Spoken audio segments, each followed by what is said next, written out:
بہت سے لوگ ان کا نام سنتے ہی سنتے لے بھیا مولانا صاحب کلیکشن کے لیے آ گئے بٹورنے. نہیں, جس خداوند عالم نے ہمیں اور آپ کو عطا کیا, ایک بھی چیز اگر ہماری سلب ہو جاتی ہے تب احساس ہوتا ہے کہ جو نعمت تھی وہ کتنی بڑی نعمت, جو نعمت تھی وہ کتنی بڑی نعمت تھی. جب بھی اذیت اور تکلیف میں ہم اور آپ پہنچتے ہیں تب خداوند عالم یاد آتا ہے, تب محمد اور آل محمد یاد آتے ہیں.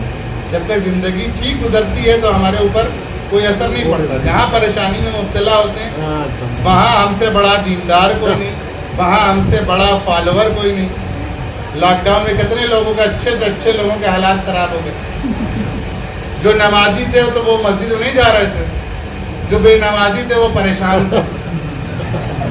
کیسے ہم مسجد میں پہنچ جائیں, ہماری گٹیا اٹکی ہے, ہماری گوٹ اٹکی ہے, ہمیں اللہ سے رابطہ قائم کرنا ہے.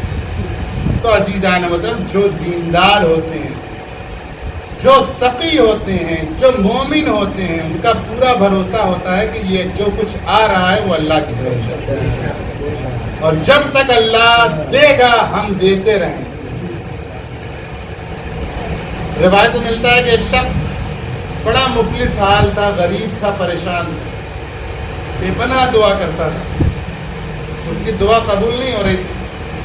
اپنے وقت کے نبی کے پاس آئے, آنے کے بعد کہنے لگا کہ یا نبی اللہ, میری دعا قبول نہیں ہو رہی ہے. خداوند عالم نے آپ کو ہمارے لیے رسول بنا کر کے بھیجا, نبی بنا کر کے بھیجا, آپ ہمارے حق میں دعا کریے تاکہ روزی کا دروازہ کھل جائے. ہمارے گھروں میں مدتوں سے فاقے ہو رہے ہیں, ادھار مانگتے مانگتے بھی ہم پریشان ہو گئے, ادائیگی ہو نہیں رہی ہے, مزید ادھار مل نہیں رہا ہے, اب فاقوں پر زندگی بسر ہو رہی ہے. ایسا نہ ہو کہ ہمارے گھر میں فاقے کی بنیاد پر کوئی اس دنیا سے رخصت ہو جائے. تو لہذا نبی خدا آپ ہمارے حق میں دعا کریں. تو اس وقت نبی نے کہا کہ بے شک ہم تمہارے حق میں دعا کریں گے. نبی نے نام لے کر اس شخص کے لیے دعا کی. آواز قدرت آئی اس نبی کے اوپر کہ میں نے تو اس کے لیے رزق نہیں لکھا تھا, رزق کا دروازہ کلوز تھا, مگر آپ کی سفارش کی بنیاد پر میں اس کے رزق کے دروازے کو صرف 1 سال کے لیے کھولوں. جا کر کے اس سے پوچھ لیجیے, اگر وہ راضی ہے تو کھل جائے گا, نہیں راضی تو جیسے حالات میں ویسے ہو گئے. تو جو لوگ اہل بیت کو اپنا وسیلہ نہیں بناتے, کم از کم وہ لوگ تو ہوشیار ہو ہی جائیں گے کہ اگر خداوند عالم کے نزدیک ہماری روزی کا دروازہ بند ہے تو کوئی طاقت نہیں کہ ہمارے روزی کا دروازہ کھل جائے. یہی اہل بیت ہیں کہ جن کی رسائی وہاں تک ہے, اگر یہ سفارش کریں گے تو ہمارا بند دروازہ کھلتا ہوا نظر آئے گا. خداوند عالم کی طرف سے یہ پیغام آیا ہے.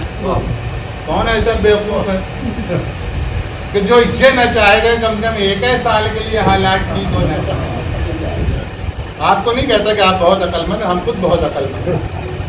ہمیں بھی پورے حساب کتاب جڑی زندگی کیسے گزارنا چاہیے, سرمایہ گزاری کہاں انویسٹ کرنا چاہیے, کیسے خوب آتا ہے. آپ کو بھی ہم سے بہتر آتا ہو. اگر ہمیں یہ موقع فراہم ہوا ہوتا کہ خالی اللہ 1 سال تک ہمیں بے پناہ روزی دے گا تو ہم کیا کرتے, بے پناہ فکس کرتے چلے جاتے. 1 سال ملے گا تو اس کے بعد اتنا فکس کر لو کہ اس کے انٹرسٹ سے ہمارا گزر اور بسر ہوتا رہے. ہر انسان یہی کرتا ہے. لیکن جو صاحب ایمان ہوتا ہے, جو یہ جانتا ہے کہ یہ رزق اس کی جانب سے ہے, ہماری طرف سے نہیں ہے, اگر وہ 1 سال دے رہا ہے تو بعد میں بھی دے سکتا ہے. اس نے کہا کہ نبی اللہ میں بالکل تیار ہوں, 1 سال تک رزق ملتا ہے تو بے شک ملے. ہمیں احساس ہے کہ ہم نے کیسے غربت, فقر اور فاقے اور تنگی میں زندگی بسر کی ہے. لہذا مجھے احساس ہے کہ غربت اور فقر کیا ہوتا ہے۔ شاید یہی وجہ ہے کہ خداوند عالم نے ہم سے اور آپ سے ماہ مبارک رمضان میں روزہ رکھوایا۔ بہت سے لوگ یہ کہتے ہوئے نظر آتے ہیں کہ جو اچکے ذہن کے ہوتے ہیں کہ روزہ وہ رکھے کہ جس کے گھر میں کھانے کو نہ ہو۔ یہ کھانا کب تک کا ہے، کب بند ہو جائے کسی کو پتا؟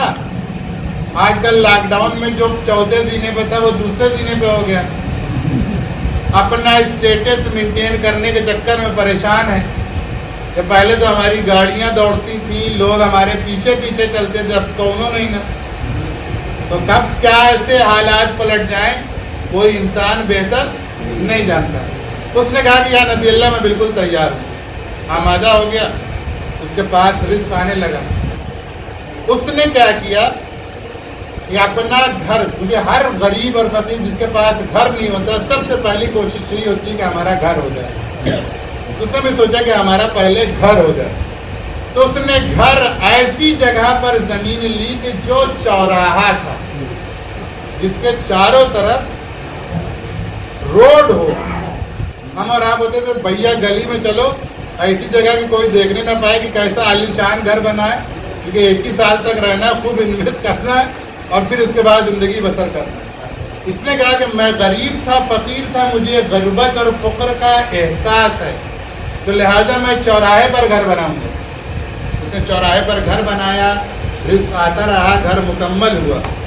اس کے بعد اس نے اتنے دروازے بنوائے گھر کے، اور ہر دروازے سے وہ خیرات کرتا رہا، سخاوت کا ذریعہ اس کے دروازے سے بہتا رہا۔ لوگ آتے تھے جاتے تھے لے کر کے، مگر کم نہیں ہوتا تھا، کیونکہ خداوند عالم نے 1 سال تک اسے فقیر نہ ہونے کی گارنٹی لی تھی۔ جب گارنٹی لے لی تھی، نبی نے وعدہ کر لیا تھا، اسے پتا تھا کہ کم نہیں ہونے والا، مگر اس کی کوشش